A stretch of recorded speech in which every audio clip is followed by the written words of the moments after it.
Bismillahirrahmanirrahim. Assalamualaikum warahmatullahi wabarakatuh. Alhamdulillah, berjumpa kembali dengan channel Al-Insyirah TV. Dan insyaallah kali ini kita akan membahas khusus mengenai i'rab bagian mabniun. Jadi dalam i'rab itu ada yang namanya mu'rab, ada yang namanya binaun. Nah, materi kita hari ini adalah fokus kepada mabniun. Nah, mabniun ini diperuntukkan untuk 3 kata dalam bahasa Arab. Bisa untuk fi'il, bisa untuk isim, dan bisa untuk harfun. Tetapi sebetulnya mabniun ini lebih fokus kepada harfun. Jadi semua huruf itu pasti mabniun keadaannya. Kalau fi'il itu bisa mabniun, bisa juga mu'rab. Artinya bisa marfu'un, mansubun, ataupun majrurun. Ataupun bukan majrurun, majzumun. Nah, kalau isim bisa mansubun, marfu'un, ataupun majrurun. Baik, kita akan langsung saja bahas satu persatu keadaan mabniun dari sebuah fi'il, isim, ataupun harfun atau huruf. Baik, yang pertama adalah bagian isim. Jadi isim-isim yang dia keadaannya selalu mabni. Salah satunya adalah isim yang menunjukkan isim domir atau kata ganti. Jadi semua kata ganti itu pasti keadaannya mabniun. Dia menempati tempat. Contohnya misalkan huwa. Itu pasti akan huwa. Tidak mungkin menjadi huwu ataupun huwi. Dia akan selalu huwa. Atau hiya. Kemudian huma. Anta. Anta atau anti. Antum, antunna. Itu yang dimaksud dengan isim domir. Jadi semua domir pasti mabniun. Yang kedua adalah isim mausul. Isim mausul contohnya alladzina. Kata sambung ya. Alladzina. Nah, itu isim mausul. Alladzani juga sama.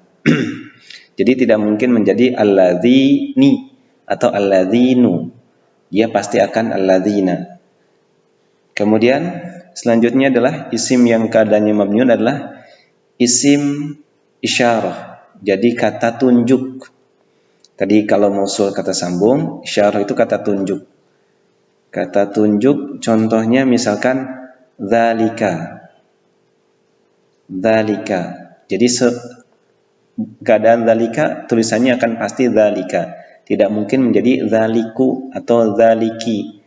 Jadi dia tetap dzalika. Atau contoh yang lain misalkan tilka.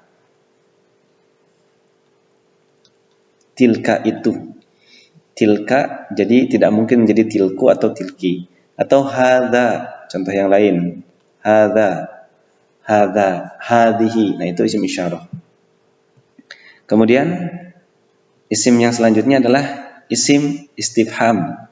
Nah, ini pertanyaan istifham itu. Contohnya man. Man amana siapa? Hal. Nah, dia akan tetap keadaannya. Man hal. Kemudian selanjutnya adalah isim dzaraf. Jadi dzaraf. Contohnya amama, waro'a, fauqa. Nah, itu termasuk isim-isim yang mabniun. Jadi pada dasarnya isim yang keadaannya mabniun itu kurang lebih ada 5. Isim domir dengan jenis-jenisnya, isim mausul, isim isyarah, isim istifham, dan dzaraf. Nah, selanjutnya untuk keadaan fi'il yang mabniun. Jadi fi'il pun selain dia marfu, mansub, dan majzum, dia pun bisa mabni. Nah, salah satunya adalah fi'il madi.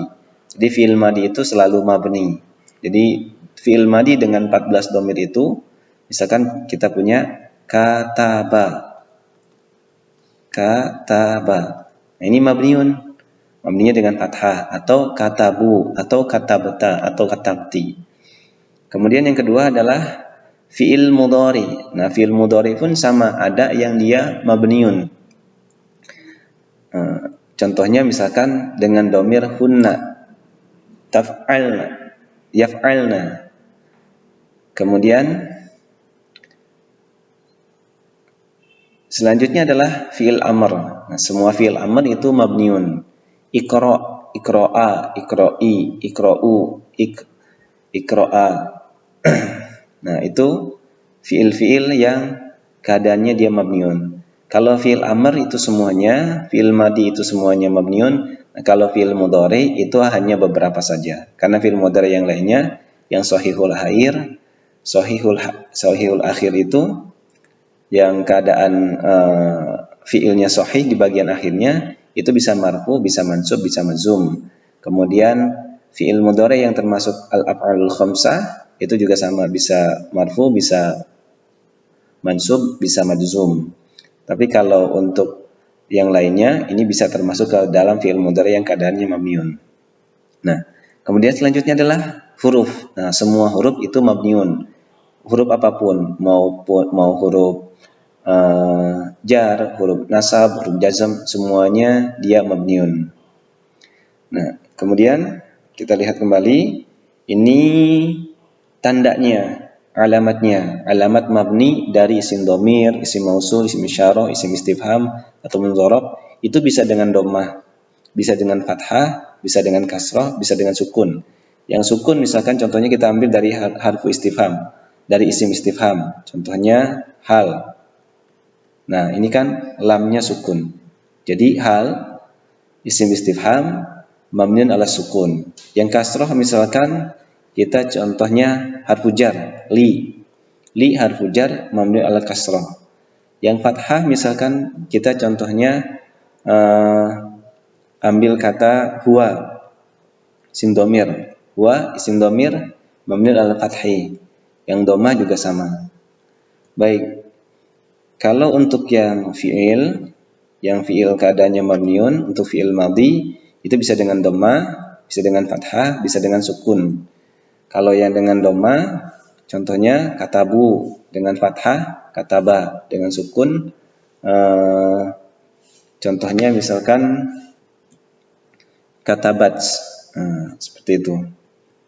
Kemudian untuk fi'il mudhari yang keadaannya mabniun itu biasanya tandanya bisa dengan fathah, bisa dengan nun taukid, bisa dengan sukun, bisa dengan nun niswah.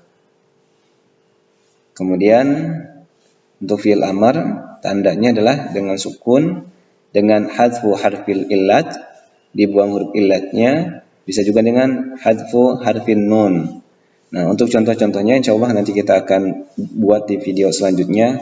Contoh misalkan fi'il madhi yang tanda mabninya adalah dengan dhammah, dengan fathah dan sukun. Nah, insya Allah nanti ini kita buat videonya tersendiri, khusus fi'il madhi yang mabniun. Fi'il mudhari pun sama, kita akan buat sendiri videonya, fi'il mudhari yang mabniun. Begitupun untuk fi'il amr. Jadi sekalian nanti kita akan buat praktek dengan i'rabnya.